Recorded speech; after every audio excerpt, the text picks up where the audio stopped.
Hello everyone and welcome to County Perspective. This show focuses on Frederick County government, local programs and events, and the Frederick County community. I'm your host Brandon Rosa, and thank you for joining me. Now let's kick off this holiday festive episode of County Perspective with our top news stories. Frederick County residents are encouraged to participate in upcoming town hall meetings to help shape the fiscal year 2026 budget. The process began with a public hearing on December 4th at the Prospect Center, followed by meetings in January across the County Council's 5 districts. The meetings aim to gather community input to align budget priorities with the needs and values of Frederick County residents. All meetings are open to the public regardless of district and will be recorded. For the full schedule and details, go to frederickcountymd.gov/budget public hearing.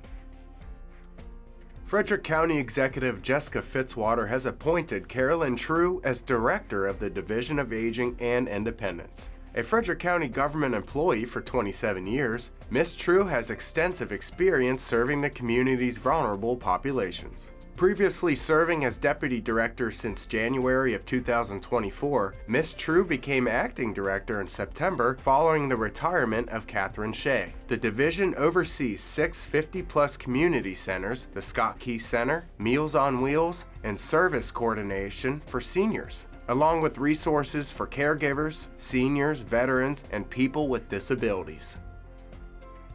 The Frederick County Health Department is expanding access to critical support this winter. Family Services and Family Partnership will now offer services every Thursday from 8 a.m. to 4 p.m. at the Gold Mile location, organized by the Equity Office to make it easier for the community to get the services they need. Free parking is available. The entrance to the office is from the back parking lot. Narcan training, help to quit smoking or vaping, and free home COVID-19 test kits are provided daily. This season can be challenging. Frederick County Mental Health Services remains dedicated to supporting residents' mental well-being. Visit the Golden Mile location or check the calendar for available services.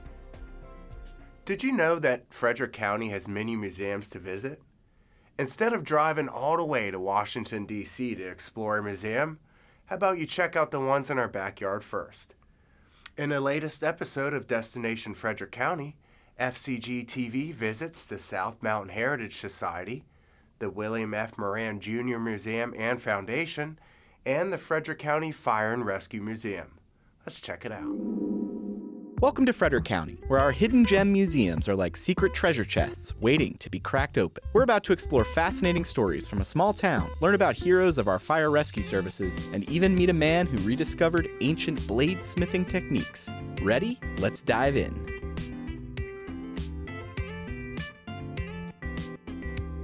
Frederick County is a crossroads of regional, national, and even broader history. We are a community that has been continuously settled over 3 centuries, and we're so fortunate in Frederick County that we have a number of historic sites and museums that collect and interpret and share that rich history. South Mountain Heritage Society was organized in 1993, initially with the goal of preserving our building that we call our home, the historic Resurrection Reformed Church. We actually are the second historical society to serve Burkittsville. There was one before us going back into the 1970s when the town was researched and surveyed and put on the National Register of Historic Places. After that period, the organization really shifted its focus more to preserving, collecting material culture from the history of Burkittsville and being a place where people could come to learn about the history of the village, and also to be a center for the community that continues to live here.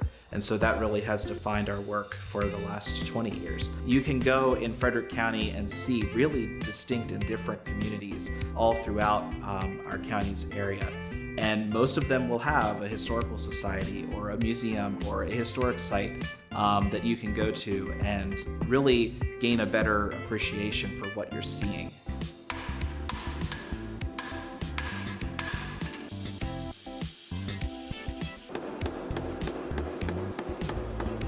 So Bill Moran was a native of Frederick County, born in 1925, right down on the Monocacy River.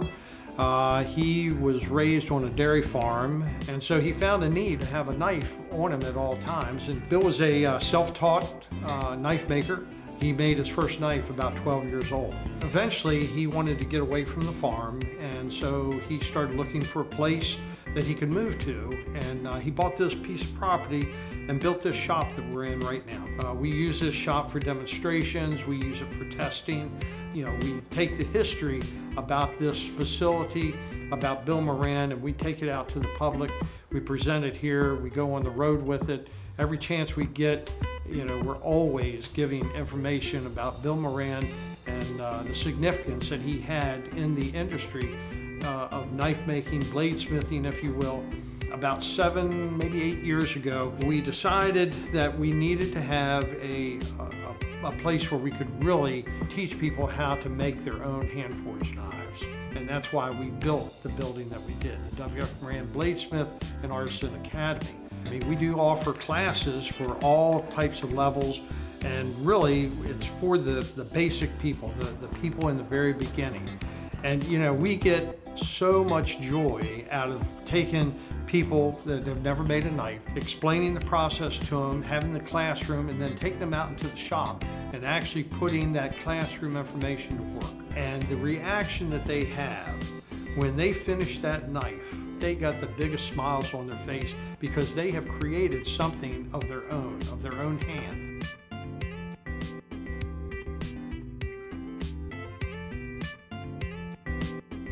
About 20 years ago, several firefighters in the area were concerned about preserving our history. How do we preserve the rich history of the Frederick County Fire Rescue Service that really goes back to 1760? This building was county owned and they actually were going to tear it down. So we approached county government about could we use it for a fire museum.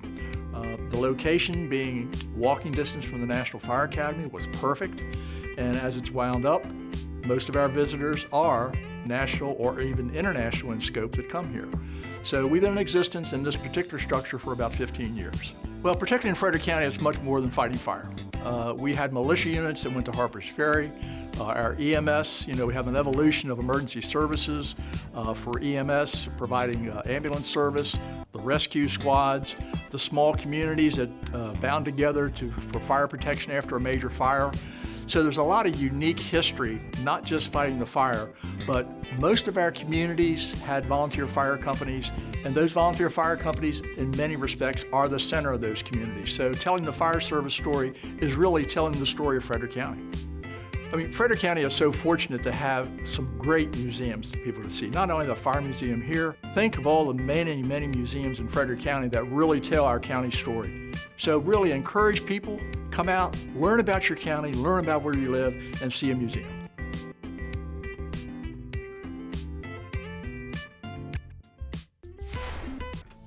I'm really into medieval weapons and the Renaissance Festival, so I'm definitely going to visit the William F. Moran Jr. Museum to forge a blade of my own. Okay everyone, we've reached the midway point of the show, but don't go anywhere because we have more to cover after the break. See you soon.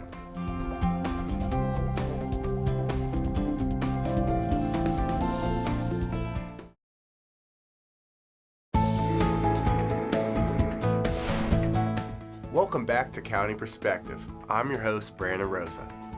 Have you ever seen the boats on Carrol Creek? Well, we'll learn more about these boats in another episode of Destination Frederick County, but before we visit Carrol Creek, let's take a trip to Animal Control and Pet Adoption Center to see who's looking for a forever home in this episode's Pet of the Week.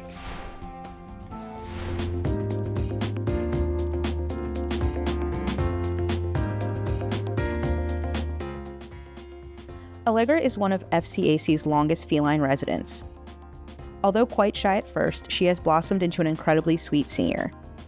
While she enjoys quiet time in her comfy hidey bed, she regularly comes out to play and seek attention from visitors. We also recently discovered that she's quite the lap cat. To learn more about Allegra and our adoption process, call Frederick County Animal Control and Pet Adoption Center at 301-600-1546.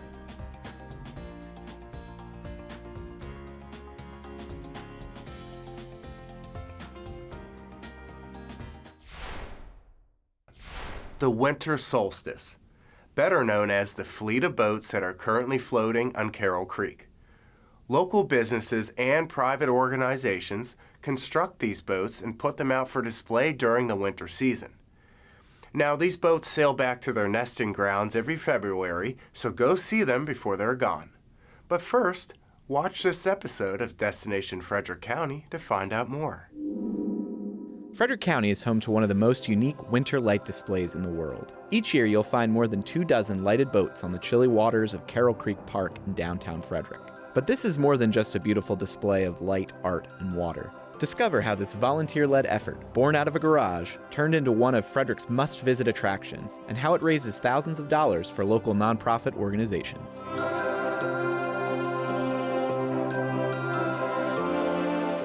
Sailing through the Winter Solstice is a festival of light ships that light up the Carrol Creek Promenade in Frederick between the weekend before Thanksgiving and typically the first or second weekend in March. It's an event that started in 2016 with one boat. It has grown to about 30 boats. It's really an event to bring people down and to have something interesting to look at during the holiday season and beyond. It's also evolved into a fundraiser to help support about 30 or 40 local 501c3 charity organizations. We do have a competition for what's called Best Boat. Best Boat Award goes to the boat that raises the most money for a charity. So last year and the year before, Colleen's crew raised about $20,000 for their charity. So they were the number one or the best boat. Our daughter Colleen, who just turned 26 about a week ago, was born with cystic fibrosis. And my wife and I have always looked for ways to get involved and to raise money to hopefully find a cure one day. One of the things that we do is chair the Great Strides Walk in Baker Park every year. And during COVID, the walk was canceled for obvious reasons. So during that time, friends of ours got together and said, hey, how can we keep Colleen's crew alive in front of everybody's mind? So they decided to put a boat in this exhibit, and it's been great. My foundation that I'm representing is Friends of the Child Advocacy Center.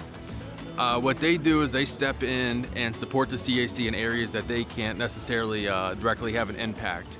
And what the CAC does is support children that have been abused one way or another and provide them a safe haven. Last year was our first year. We took second place. Something I'm proud of, something I hope that we can build on. We've had some great partners within the community, businesses that have stepped up and contributed directly to this event and directly to the pinwheel. We hope to gather some more. Any boat on this creek is well deserving. Any boat. These are all good business owners and members of the community that have taken their time to help put this together and give back. So the event, when it started in 2016, was co-founded by me with Kyle Thomas, and we've evolved with a much larger support team over these 7 years. There are probably well over 140 different volunteers among the 26 or so teams that are building boats this year. So the building process for these boats is actually fairly complicated in the sense that in addition to just making them look really pretty with interesting lights, they have to be engineered for what we call Arctic Creek sailing. This is a very shallow creek. We can't have deep keels, and yet we have to find a way to keep these boats upright in 50-mile-an-hour windstorms. So we've evolved a lot of techniques with hanging cement buckets under the boat, fancy bridles. 450-pound weights are placed in the creek in front of and behind each boat to prevent the boats from moving. It's something that we've learned by a lot of error over the years, but I think we've got it. It's not perfect, but most boats make it through. The boats are lit up 24/7 for 3 months. So no matter what time of day you come down along the creek, and it's free, you can see something. And while you're down here, there's shopping, there's restaurants and bars, and it really just one more exciting thing about Frederick. I mean, it has so many things to offer, especially during the holiday season and beyond. So this is just another reason to come. I'd like to invite everyone who's watching this to come out and see the boats for sailing through the winter solstice. Most boat parades only last, a day or two. This is an amazing event, so come down, enjoy it, and enjoy the rest of Frederick.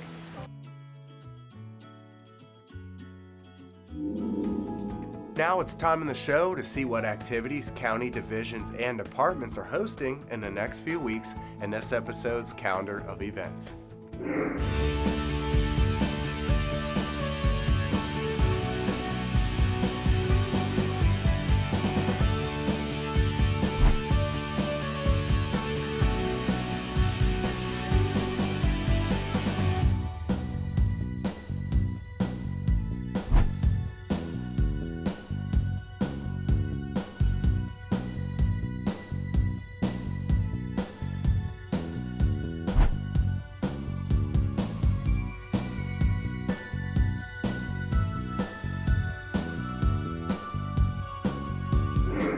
find out more about future events and activities, just visit frederickcountymd.gov. Now we're coming to the end of County Perspective, but the show isn't over just yet. The holidays are supposed to be a time of joy and happiness, but one incident of mischief can spoil everything. The Frederick County Sheriff's Office would like to share some safety tips to keep you and your family safe for the holidays. So this coming holiday season in Frederick County, we have a massive county that is ever expanding, ever growing. We have a lot of traffic converging, doing a lot of last minute holiday shopping, going to see relatives. We're going to have a lot of interstate travel. We've said it before, we're going to say it again. Slow down, move over for emergency responders. Anticipate there's going to be a lot of collisions. We want to anticipate, hey, keep these first responders safe, slow down, put the phone down, anticipate I am going to be going to A, B, and C destination. Plan your route accordingly. Anticipate there's going to be delays with all the heavy congestion and traffic during this holiday season. Make sure when you're parking, if you are going shopping, all valuables are stowed secure or out of sight or with you on your person. No better place for them than that. And also, let's think about, are we carrying around wads and lots of money? You know, electronic payment is great in the fact that if, heaven forbid, there is a theft that happens of your cards, you can immediately call that bank, that agency, financial institution, and cancel those cards, freeze them. We also want to anticipate, hey, is there maybe suspicious activity going on in these big retail establishments? We've said it before, we'll say it again. Here in Frederick County, we have a very strict zero tolerance approach to theft and shoplifting. It's a way of life that we're not going to tolerate here. We want our Frederick County residents safe, out and about, and we're going to do that every day, 24/7, 365. Whenever we're out traveling about and we're leaving our home here in Frederick County, we want to make sure of a few things. Number one, if you have a camera at home, a Ring, some other type of home security system, that's fantastic. Make sure it's activated. Maybe get with your neighbors and say, hey, FYI, I'm going out for XYZ time frame. Make sure the house is secure. There's no other ways of entry into the house that are unsecured. Also, here at the Frederick County Sheriff's Office, we have a great service called the Patrol Check Edition, where you can have residential checks done by our great men and women, our great deputies out there. We want to make sure there's no packages left while we're out and about. If we can, get with a neighbor. Hey, I'm expecting a delivery of whatever. Report suspicious activity. You see something in your gut that just says, you know, this is very odd. This person's been looking at this house for a while. They have a lot of packages there. If you see something, then say something. We are all here together, the Frederick County law enforcement family, with our great residents, and we want to have nothing but a great holiday season. Safety is also important when preventing fires. Let's see what the Division of Fire and Rescue Services says we can do to prevent our homes from going up in flames. Let's check it out. Count 1. Guilty. Count 2. Guilty. Count 3. Guilty. Count 4. Guilty. Count 5. Guilty. Count 6. Guilty. Count 7. Guilty. Count 8. Guilty. Count 9. Guilty. I can't believe 2024 is almost over. During this year, Frederick County government hit many milestones. Watch this video to see what accomplishments the county made to wrap up 2024.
Well, everyone, that concludes this episode of County Perspective. If you want to stay up to date on important news and events going on in the county, follow Frederick County on social media at FredCoGovMD. We'll see you next time with a fresh look from a county perspective. Be safe out there, and I want to wish you all a wonderful holiday season. See you all next year.